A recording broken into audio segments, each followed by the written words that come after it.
Why do I need a lawyer if the workers' compensation insurance carrier is taking care of my case, paying me time out of work and all of my medical treatment?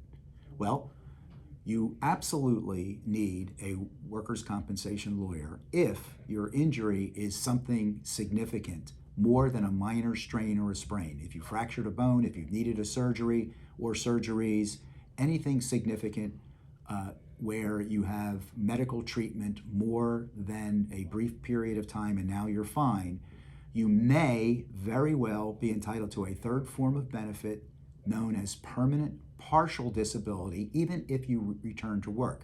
That word disability is misunderstood by a lot of people.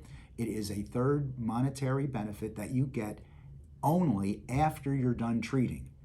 The seriousness of your injury is supposed to be evaluated and you are supposed to be compensated for it. However, if you don't have a lawyer and you don't make a claim in the workers' compensation court, then you will never be paid that from the insurance company, or certainly not what you are entitled to. So even in perfectly valid workers' compensation cases where the insurance company is taking care of the case in the beginning, what's most important to you is what are you going to get, if anything, at the end? What are you going to get for this disability of permanent partial nature?